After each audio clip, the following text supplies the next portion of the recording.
Quero saudar o povo de Deus com a paz do Senhor Jesus e dizer que para mim é uma alegria, é um prazer imenso, mais uma vez, poder estar aqui juntamente com os amados irmãos que estão compartilhando comigo esse momento esse gratificante, momento onde eu posso falar da palavra de Deus, e eu tenho certeza que a palavra de Deus, ela produz sempre o efeito desejado pelo Santo Espírito de Deus.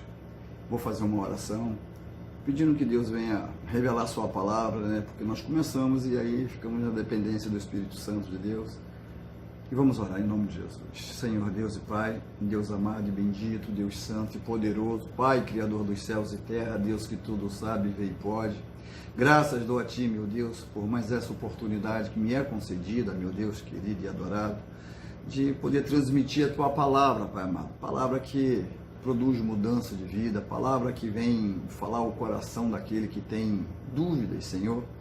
Que nessa data, Pai querido, dúvidas possam ser dissipadas, Senhor. Usa-me, Senhor, como um canal de bênção, como instrumento do Teu poder. É o que eu te peço e já te agradeço em nome de Jesus. Amém?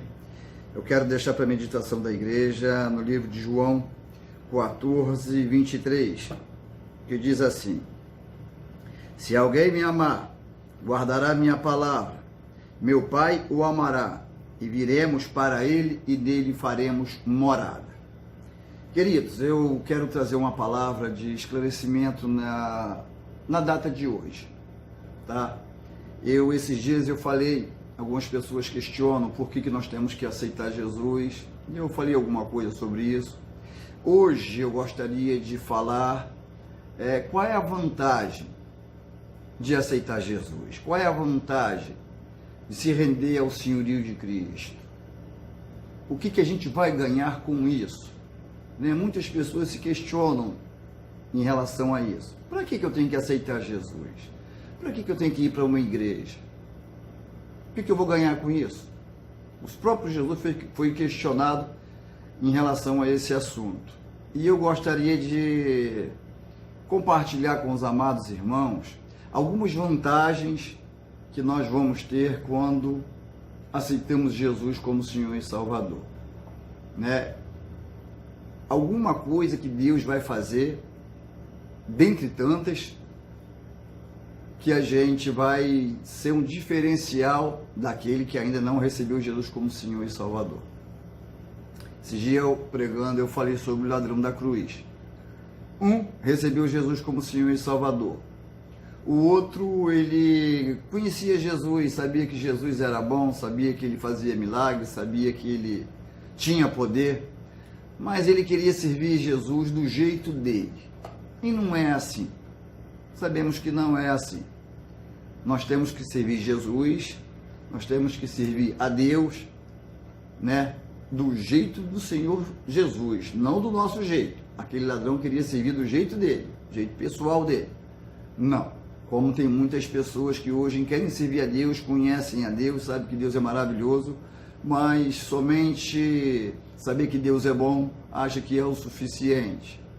Não. Nós temos que tomar algumas atitudes e dentro dessas atitudes nós vamos ser abençoados em nome de Jesus. Então, quero deixar aqui alguns privilégios que tem somente aquele que recebeu o senhorio de Cristo na tua vida. Primeiro privilégio, primeira vantagem, eu li aqui: se alguém me amar, guardará minha palavra, meu Pai o amará, e viremos para ele e nele faremos morada. A primeira vantagem, primeira bênção daquele que aceita Jesus é saber que o Espírito Santo de Deus vai habitar dentro de nós. A palavra aqui ela é bem real, bem direta. Se alguém me amar e guardar minha palavra, meu Pai o amará, e viremos para ele, e nele faremos morada. O Espírito Santo vai fazer morada dentro de nós. Irmãos, muitas das vezes eu falo o seguinte, que existe uma grande diferença entre sentir a presença de Deus e ter a presença de Deus morando dentro da gente. Às vezes nós sentimos a presença de Deus através de um louvor, através de uma palavra, através de um testemunho, através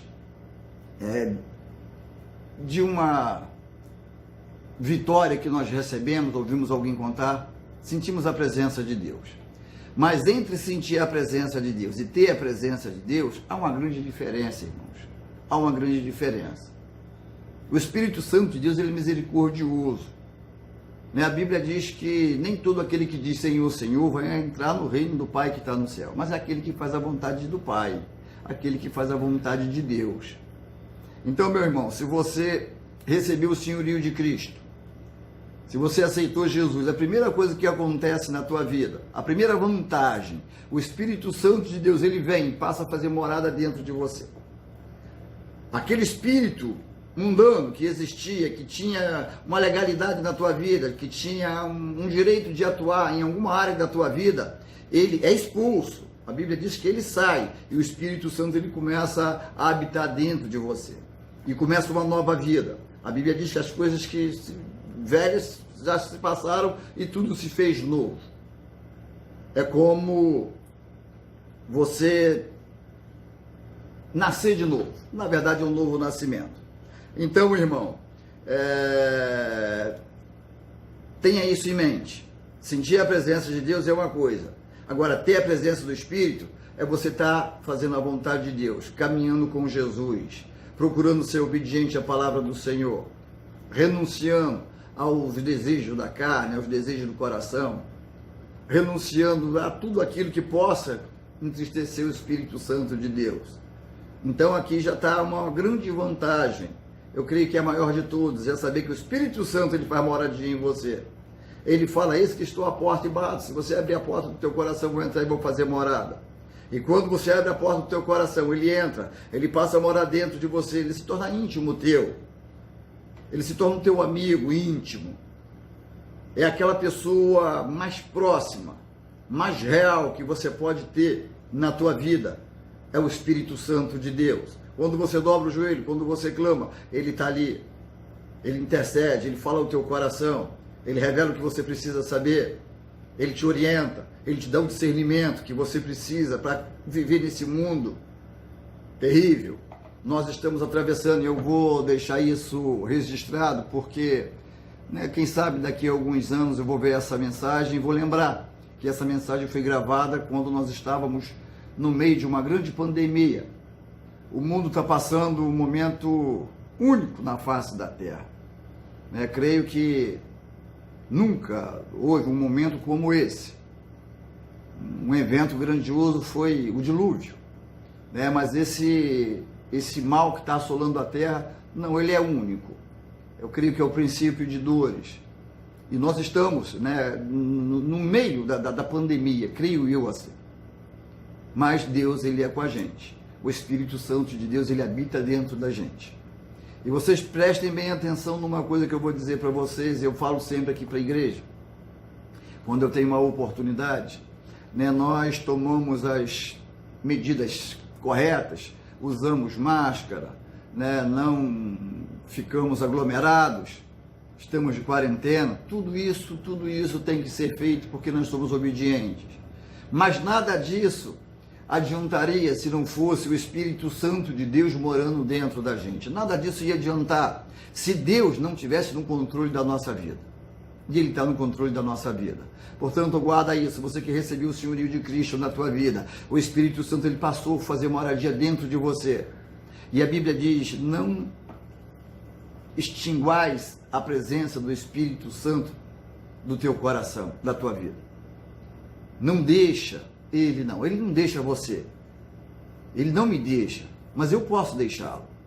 Ele deu o livre-arbítrio. Então, irmãos, guarda isso no teu coração. A maior vantagem de um ser humano receber o senhorio de Cristo é saber que ele faz moradia dentro de nós.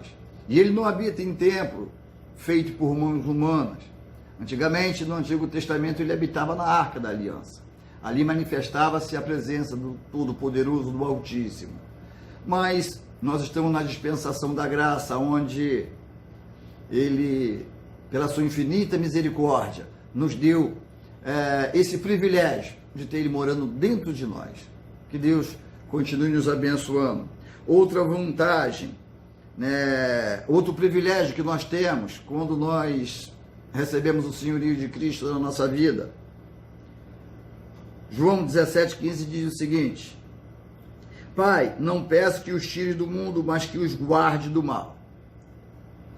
Deus, na sua oração sacerdotal, ele pediu pela igreja, para não nos tirar do mundo, mas nos guardar do mal. Esse momento que a gente está vivendo, irmão, nós estamos sendo guardados do mal. Pode fazer uma pesquisa, procura saber aquele que é fiel ao Senhor. É claro que há exceções, é claro que alguém vai morrer, isso aí é um fato. E nós não vamos questionar o agir de Deus, ele sabe como faz, ele é Deus, ele é maravilhoso, ele é Senhor. Mas ele nos guarda do mal, ele nos protege, ele nos livra.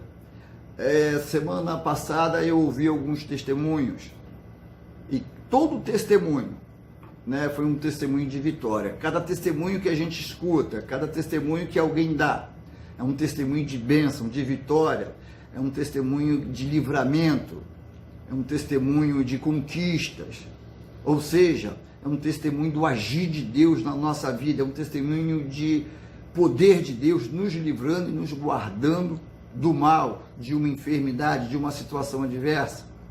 Deus, ele está sempre no controle da situação. Então, meu irmão, se você tem o Espírito Santo morando dentro de você, tem coisas que acontecem na nossa vida e não é coincidência. Não há coincidência para o crente. É Jesus trabalhando, é Jesus nos guardando, é Jesus, né, nos livrando. Temos várias experiências, eu creio que todos vocês que estão atentos a esse vídeo, nesse momento, têm um testemunho de vitória para contar, algo surreal que aconteceu com você, que você não tem explicação, mas é Deus. Pode ter certeza que é Deus te guardando do mal. Por quê, irmãos? Porque lá atrás Jesus pediu para mim, pediu para você: Pai, não peço que os tire do mundo, mas guarde eles do mal.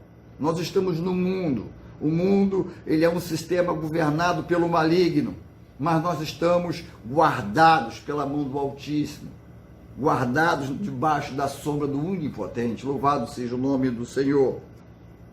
Outra palavra que o Senhor nos deixa como vantagem daquele que aceitou o senhorio de Cristo, diz assim, Isaías 30, 21, quer te desvie para a direita, quer te desvie para a esquerda, os teus ouvidos ouvirão a palavra que será dita atrás de ti. Este é o caminho, andai nele. Ou seja, a palavra de Deus será o nosso manual de instrução. A palavra de Deus será a nossa regra de fé. Nós temos a palavra à nossa disposição. Nós temos a palavra de Deus para nos amparar, para nos guardar, para nos direcionar, mostrar como agir, como proceder. A palavra de Deus tem resposta para tudo que nós precisamos, para todos os nossos anseios. Né? Infelizmente, nós temos dificuldade de muitas das vezes de guardar tudo aquilo que nós lemos na Bíblia Sagrada. Mas ela é o nosso manual de instrução. A palavra de Deus, ela contém regras espirituais. A palavra de Deus, ela contém regras sociais, né? Como viver uma vida social e como viver uma vida espiritual. E como nos comportar para sermos abençoados. Tanto de um jeito como de outro jeito. Por exemplo, na vida espiritual, a Bíblia diz que a inclinação da carne é morte, mas a inclinação do espírito é vida e paz. Pastor, explica isso melhor. Aquele que anda na carne é a nossa natureza. Eu falo sempre, essa carne, ela não se converte. Por isso, quando você aceita Jesus, recebe o senhorio de Cristo, você recebe uma natureza espiritual para combater com essa. Por isso que nós temos que estar em constante oração, buscando, jejuando, consagrando a nossa vida, meditando na palavra do Senhor, para termos uma vida com o Senhor, para estarmos ligados com o Senhor. Se a gente alimentar a nossa carne, como que nós vamos alimentar a nossa carne? Fazendo tudo aquilo que a nossa carne deseja. Vou dar um exemplo para os irmãos, às vezes a gente quer jejuar, mas a carne fala, não, vou ficar com fome. Às vezes a gente quer tirar um momento de oração, mas a carne está cansada, quer dormir. Às vezes a gente quer buscar o Senhor, a carne reclama, porque a nossa carne é como se fosse uma criança manhosa, faz pirraça. Por isso que nós temos que lutar contra as inclinações nossas mesmo. A maior luta nossa é contra nós mesmos. É orar, jejuar, fazer aquilo que a nossa carne não quer que a gente faça. Meditar na palavra do Senhor, procurar colocá-la em prática. Seremos vitoriosos. Louvado seja o nome do Senhor. A Bíblia diz em Romanos 8:8, portanto, os que estão na carne não podem agradar a Deus. Isso é uma lei espiritual, uma regra espiritual. A Bíblia diz em Romanos 6:23 que o salário do pecado é o que, irmãos? O salário do pecado é a morte. Então vamos procurar viver uma vida piedosa na presença do Senhor. Sai fora do pecado, vamos evitar tudo aquilo que venha trazer complicação para a nossa vida. Vamos evitar. Pastor, mas eu pequei, eu errei. Amém. Jesus, ele falou, filhinhos, não pequeis, mas se pecar, tem para com o Pai um advogado. Jesus Cristo justo, ele é a propiciação pelos vossos pecados. Se você pecar, se você errar, você vai dobrar o joelho e vai pedir perdão. Porque a palavra de Deus também, ela diz o seguinte, aquele que confessa o pecado e deixa, alcança a misericórdia do Senhor.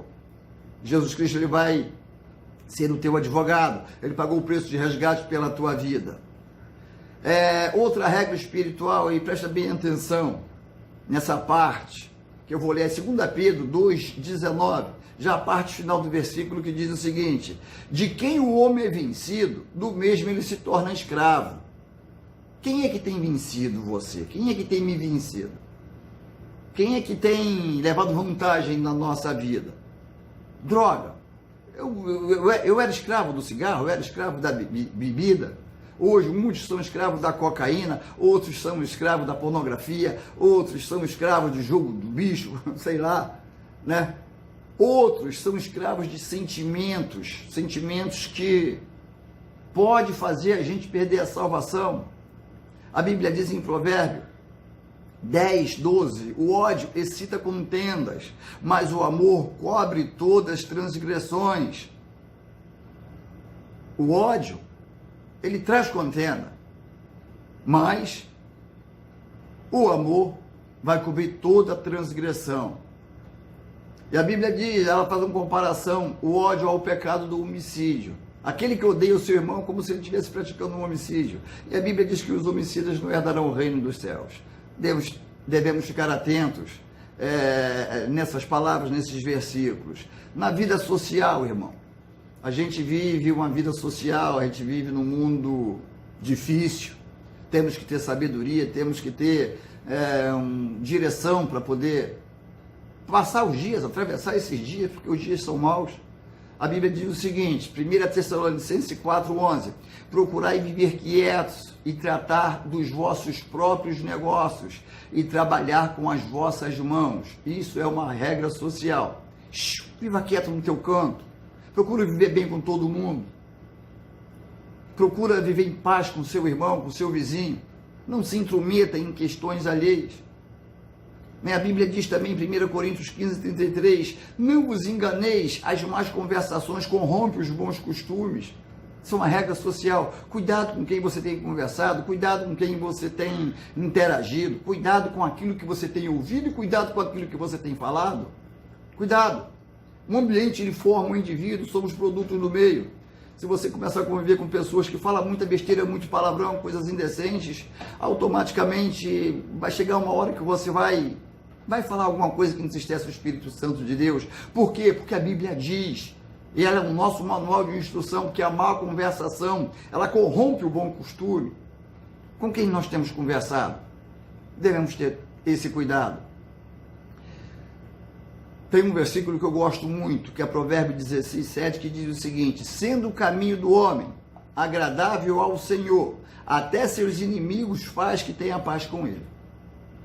Isso é uma regra social. Se o seu caminho, preste atenção, se o meu caminho teu, se for agradável a Deus, até aquela pessoa que não gosta da gente vai ter paz com a gente.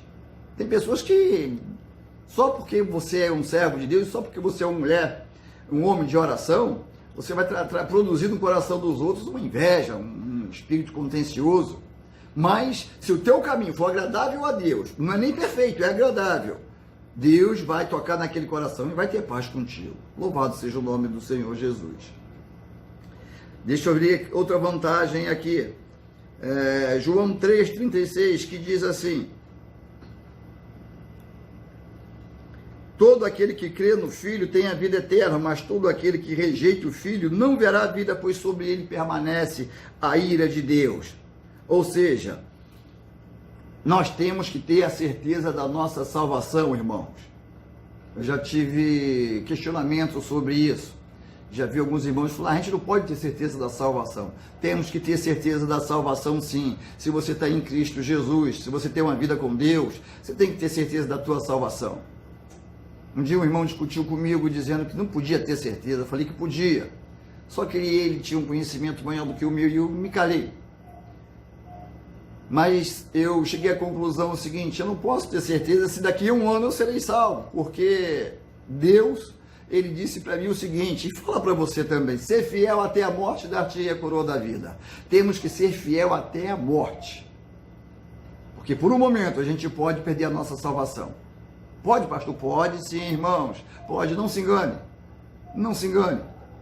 Estamos vivendo uma vida aqui, a Bíblia diz que o desejo de Deus é que todos se salvem, isso é o desejo dele.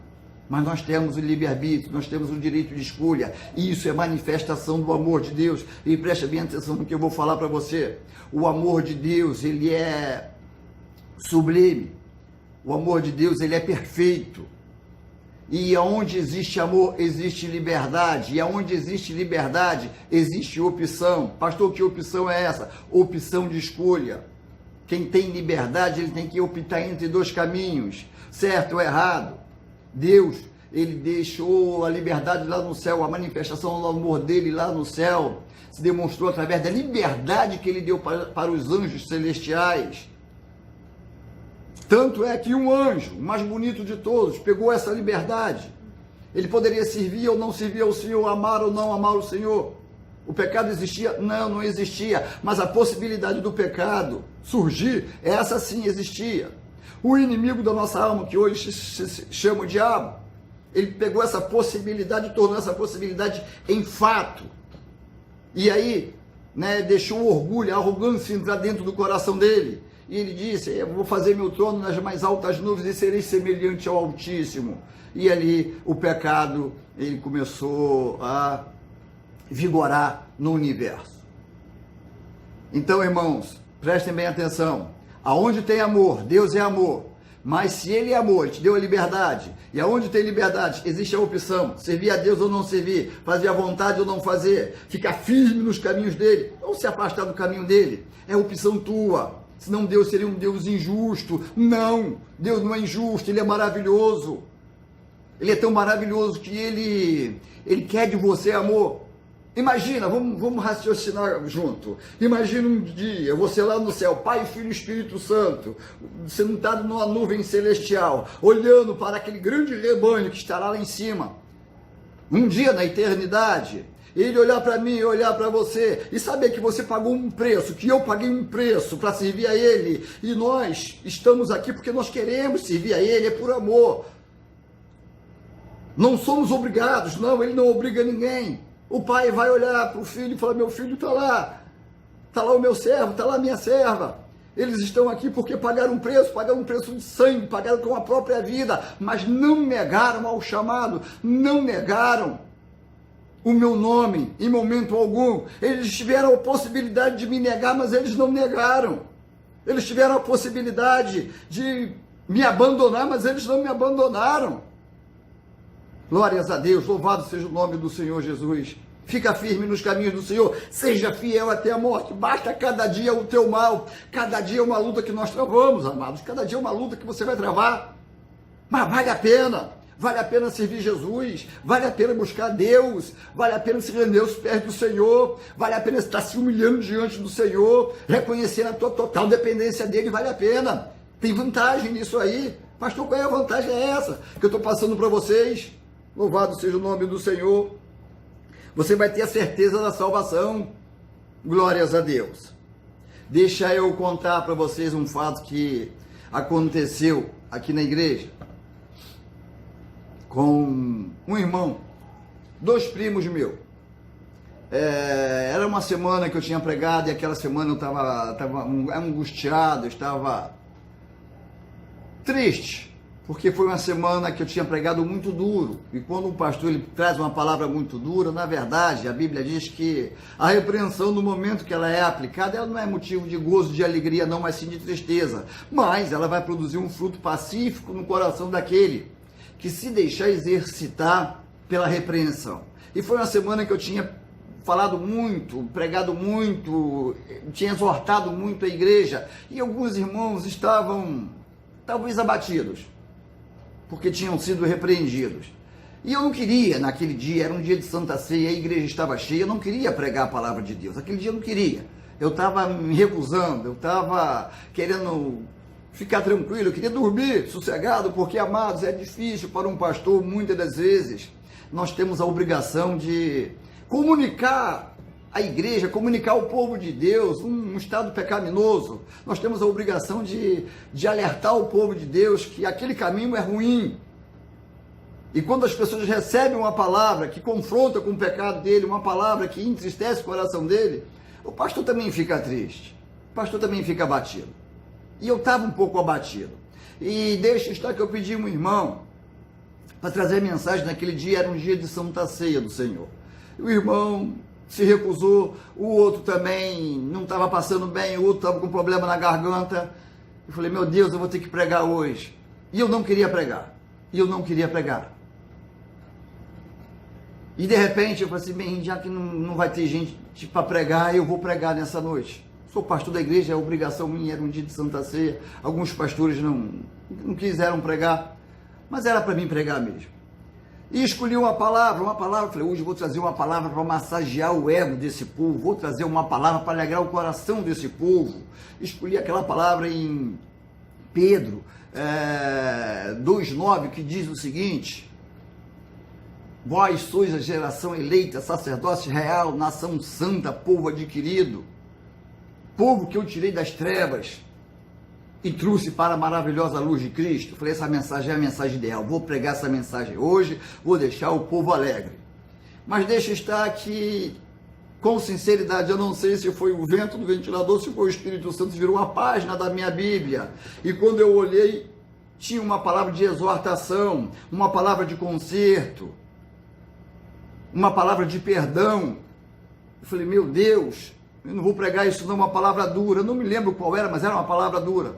E eu lembro que o meu irmão teve uma oportunidade na igreja, a nossa igreja tem esse hábito, esse costume de dar oportunidade para os amados, e a irmã veio e trouxe uma palavra de exortação que estava em conformidade com aquela palavra que eu tinha lido.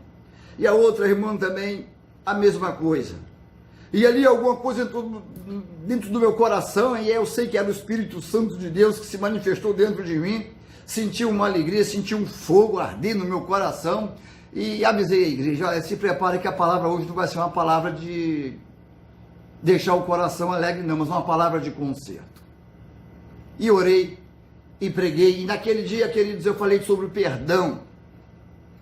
Falei sobre perdão e preguei sobre perdão, mas falei duramente, e no final eu falei, irmão, segui a paz com todos e a santificação, sem a qual ninguém verá o Senhor. E falei, se você não perdoar o irmão, se tiver alguém aqui dentro que está com um problema com o irmão, se você tiver uma intriga com o irmão, se você morrer, você vai para o inferno, não tem salvação para você não. Eu fui duro, fui implacável naquela noite. E deixa estar que tinha uma irmã que estava no meio da igreja, a outra chegava, olhava na porta, quando ela olhava na porta, ela via aquela irmã, e eu não sabia disso, ela não entrava porque ela não se dava com aquela irmã. Só que ela não viu a irmã dentro da igreja, ela entrou e sentou. Era duas que não se davam. E eu tinha dois primos, um não se dava com o outro, porque ele tinha arrumado uma discussão lá, e ele entrou a mágoa no coração dele, uma seta maligna, e ele não falava com o outro que estava na frente, no banco da frente da igreja. Só que esse primo, ele estava desviado do evangelho, ele estava afastado do evangelho. E um belo dia eu estava num depósito de banana, e eu encontrei, e fiz um convite a ele. Falei, primo, eu estou tendo um trabalho na igreja, vai lá fazer uma visita para a gente. Achei difícil, irmãos, porque ele morava num lugar longe, eu morava na roça. Falei, ele não vai, a minha fé estava pouca, irmão. Minha fé estava pouca, eu fiz o convite, fiquei com a fé lá embaixo. Falei, não vai vir não, não vai vir. E naquela noite, quando ele entrou na igreja, eu não percebi, porque tinha bastante gente, ele sentou lá atrás. Mas eu preguei e falei. Quando eu falei outra coisa. Levanta você aí, meu irmão, levanta você aí, minha irmã, e pega na mão do teu irmão, dá uma paz do Senhor para ele, abraça com a tua irmã aí. Nós somos de Deus, lavados e remidos no sangue do Cordeiro. Ressentimento, não, isso não é para nós não. Você guardar a mágoa do teu irmão, você guardar ressentimento do teu irmão, é a mesma coisa que você beber um veneno, esperar que teu irmão morra, desejar o mal para o teu irmão, não faça isso não. E ali algumas irmãs começaram a chorar, aquelas irmãs que não se davam, se abraçaram. Deus fez um mover tremendo naquele lugar, porque a palavra do Senhor, ela surtiu o efeito desejado. E naquele momento, aquele primo meu, que não se dava com o outro, levantou lá de trás, veio à frente e chegou perto, pegou na mão do irmão, que não falava com ele, e falou assim: a paz do Senhor Jesus. O irmão olhou para mim, o outro primo ficou sem entender, olhou para mim com medo, até de haver alguma violência naquele momento. Deu a mão, o irmão pegou ele, levantou, deu um abraço apertado nele, ele respondeu a paz, e o irmão ficou meio desconcertado, ele ficou assim meio fora do ar. Rodou pela igreja, voltou, tornou da paz do Senhor para o irmão, mas ele estava alegre, aquela palavra entrou no coração dele como uma bomba, e ele estava alegre, porque o Espírito Santo fez com que ele ficasse alegre, com que ele se arrependesse verdadeiramente. E ali, ele chegou diante do altar e falou assim: Max Nelson, eu estou bem com Deus. Ele estava afastado do evangelho. Eu virei para ele e falei: Wilson, era o nome dele, você está se reconciliando com Deus? E ele falou: estou me reconciliando com Deus. Ele está voltando para Jesus? Estou voltando para Jesus. Falei: amém, eu posso orar para você? Ele: ora por mim. Só não vou poder estar aqui em todo culto, mas eu vou comparecer uma vez por mês, 2 vezes por mês, mas eu vou comparecer. Eu estou bem com Deus. E ele estava com uma alegria contagiante. Impus a mão sobre ele, profetizei a vitória e a bênção sobre a vida dele, e ele foi embora. Deixe estar que no outro dia ele estava no sítio do meu tio cortando banana.